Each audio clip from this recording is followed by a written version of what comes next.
Once again, welcome back to KC's Classes. KC's Classesന്റെ മറ്റൊരു എപ്പിസോഡിലേക്ക് എല്ലാവർക്കും സ്വാഗതം. This is Kiran C S. Kerala PSC KFC assistant exam September 13-നാണ് നടക്കാൻ പോകുന്നത്. നമ്മൾ previous year question paper discussion ആണ് ഇപ്പോൾ ചെയ്തുകൊണ്ടിരിക്കുന്നത്. ഓൾറെഡി 60 ചോദ്യങ്ങൾ പ്രീവിയസ് ഇയർ ക്വസ്റ്റ്യൻ പേപ്പറിലെ ഡീറ്റെയിൽഡ് ആയിട്ട് നമ്മൾ കണ്ടു കഴിഞ്ഞു. ഇന്നത്തെ വീഡിയോയിൽ നെക്സ്റ്റ് ഒരു 5 ക്വസ്റ്റ്യൻസ് ആണ് ഡിസ്കസ് ചെയ്യാൻ പോകുന്നത്. വീഡിയോയിലോട്ട് പോണേക്കാൾ മുമ്പ് പറയാനുള്ളത് നമ്മുടെ സ്ഥാപനം കേരള PSC KFC അസിസ്റ്റന്റിന് ഓൺലൈനായിട്ട് കോച്ചിങ് പ്രൊവൈഡ് ചെയ്യുന്നുണ്ട്. നമ്മുടെ ആപ്പിലൂടെയാണ് ക്ലാസ്സസ് അവൈലബിൾ ആവുക. MCQ പ്രാക്ടീസ്, PDF നോട്ട്സ് ഇതൊക്കെ ആക്സസ് ചെയ്യാൻ സാധിക്കും. റെക്കോർഡ് ക്ലാസ്സസ് ഉള്ളത് കൊണ്ട് തന്നെ എപ്പോൾ വേണമെങ്കിലും പഠിച്ച് ഡൗട്ട് ഉള്ളത് ചോദിക്കാനുള്ള അവസരം ഉണ്ടെന്നുള്ളതാണ്. ദെൻ അത് മാത്രമല്ല, നമ്മുടെ ക്ലാസ്സിൽ ജോയിൻ ചെയ്യുന്ന ആദ്യത്തെ 100 സ്റ്റുഡൻസിന് നമ്മൾ ഓഫർ പ്രൈസിലാണ് കോഴ്സ് പ്രൊവൈഡ് ചെയ്യുന്നത്.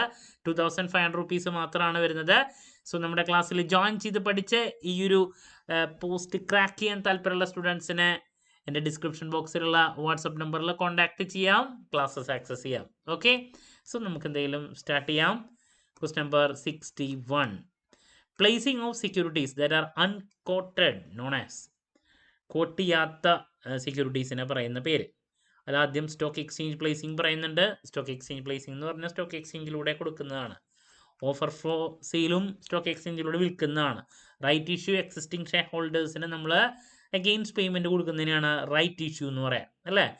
പ്രൈവറ്റ് പ്ലേസിംഗ് എന്ന് പറഞ്ഞിട്ടുണ്ടെങ്കിൽ ഉദ്ദേശിക്കുന്നത് നമ്മൾ സ്റ്റോക്ക് എക്സ്ചേഞ്ചിലൂടെ അല്ലാണ്ട് സെക്യൂരിറ്റീസ് ഇൻസ്റ്റിറ്റ്യൂഷണൽ ഇൻവെസ്റ്റേഴ്സ് സ്ഥാപനങ്ങൾക്കൊക്കെ കൊടുക്കുമ്പോഴാണ് അതിനെ പ്രൈവറ്റ് പ്ലേസിംഗ് എന്ന് പറയാം.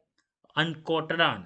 ഓക്കെ, സോ ഏതാണ് ആൻസർ വരിക? ഓപ്ഷൻ ബി ആണ് ആൻസർ വരുന്നത് കേട്ടോ. Moving to question number 62. Which among the following methods cost of raising is very high? താഴെ പറയുന്നതിൽ ഏത് മെത്തേഡ് ഫോളോ ചെയ്യുമ്പോഴാണ് ഇതിൻ്റെ കോസ്റ്റ് വളരെ കൂടുന്നത്? Number 1 public issue through prospectus, number 2 offer for sale, then private placement, right issue. ഇതിൽ ഏറ്റവും ചിലവ് വരുന്നതിന് സംശയം പറയാൻ സാധിക്കും പബ്ലിക് ഇഷ്യൂ ത്രൂ പ്രോസ്പെക്ടസ്. ആ പ്രോസ്പെക്ടസ് അടിക്കണം, അതിൻ്റെ ചിലവ്, അഡ്വർടൈസ്മെൻറ്റ് കൊടുക്കണം. നമുക്ക് നമ്മുടെ കമ്പനിയുടെ സെക്യൂരിറ്റീസ് പബ്ലിക് എടുക്കണമെങ്കിൽ നമ്മൾ ഒരുപാട് കാര്യങ്ങളിലൂടെ കടന്നു പോകേണ്ടതായിട്ട് വരും. അപ്പോൾ അതുകൊണ്ട് ഏറ്റവും ചിലവ് കൂടിയിട്ടുള്ളത് ഓപ്ഷൻ എ ആണ് കേട്ടോ. Moving to question number 63. Which among the following statement is correct about BSE Sensex? Number 1, it was established in 1986. ആദ്യത്തെ പറഞ്ഞിട്ടുണ്ട്. Then the base year of BSE Sensex is 1980 to 81. Then DOLX 30 is the dollar linked version of Sensex. Then it is a free float weighted stock market index. ഇതാണ് ക്വസ്റ്റ്യനിലെ options പറഞ്ഞിട്ടുള്ളത്. നമുക്ക് നോക്കാം. ആദ്യത്തെ it was established in 1986, correct ആണ്. രണ്ടാമത് പറഞ്ഞിട്ടുള്ളത് the base year of BSE Sensex is 1980-81 ആണ്. So അത് മിസ്റ്റേക്കാണ്. 78-79 ആണ് ബേസ് ഇയർ വരുന്നത്. അപ്പോൾ ഇത് മിസ്റ്റേക്കാണ്. Then DOLX 30 is the dollar linked version of Sensex. അത് ശരിയാണ്. Then it is a free float weighted stock market index. അതും കറക്റ്റാണ്. അപ്പോൾ 1, 3, 4 ആണ് ആൻസർ. എന്ന് വെച്ചിട്ടുണ്ടെങ്കിൽ ഓപ്ഷൻ ഡി ആണ് കേട്ടോ കറക്റ്റായിട്ട് വരാം. Okay, then which among the following is to be followed for risk management by commercial banks? താഴെ പറയുന്നതിൽ ഏതാണ് റിസ്ക് മാനേജ്മെന്റിന് നമ്മൾ ഫോളോ ചെയ്യുന്നത്? Number 1 Basel 1 norms, Basel 3 norms, 2 norms, none of these. So ഇത് ബേസൽ കമ്മിറ്റി ആക്ച്വലി റെക്കമെൻഡ് ചെയ്ത് international ആയിട്ട് നമ്മൾ ഫോളോ ചെയ്യുന്നതാണ്. ബാങ്ക്സിന്റെ റെഗുലേഷൻ ആണിത്.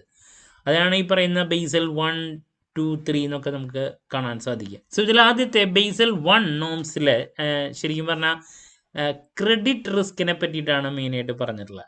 ബാങ്കിൻ്റെ 1988 വന്നിട്ടുണ്ടായിരുന്നത്. പിന്നെ അത് അപ്ഡേറ്റ് ചെയ്തിട്ട് നെക്സ്റ്റ് ബേസൽ 2 നോംസ് വന്നു. അതിൽ മാർക്കറ്റ് റിസ്ക്കും ഓപ്പറേഷണൽ റിസ്കിനെ പറ്റിയിട്ട് അതും കൂടിയും ഇൻക്ലൂഡ് ആയിട്ടുണ്ട് 2000.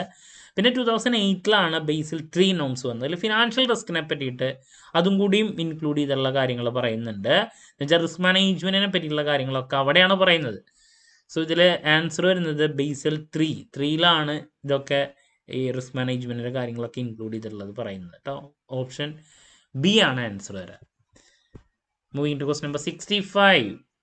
Which among the following is true about NSDL? It was established in July 2000. Mistake ആണ്. 1986 എസ്റ്റാബ്ലിഷ് ചെയ്തിട്ടുള്ളത്. Market ka Eklavya is the investor awareness programme of NSDL. Correct ആണ്. It follows rolling settlement of T+2 basis. Correct ആണ്. It hold securities in the form of physical or dematerialised format. അതും correct ആണ്. So 65 എന്ന് പറയുമ്പോൾ 2, 3, 4 ഏതാ? Option B ആണ് correct കേട്ടോ. Okay, so ഇതാണ് നമ്മൾ ഇന്ന് ഡിസ്കസ് ചെയ്തിട്ടുള്ളൊരു 5 ക്വസ്റ്റ്യൻസ്. സോ നെക്സ്റ്റ് ക്വസ്റ്റ്യൻസ് ഡിസ്കഷനുമായിട്ട് നാളെ തന്നെ കാണാം എന്നുള്ള പ്രതീക്ഷയോടെ നിർത്തുന്നു. This is Kiran CS signing off. Have a nice day. Thank U.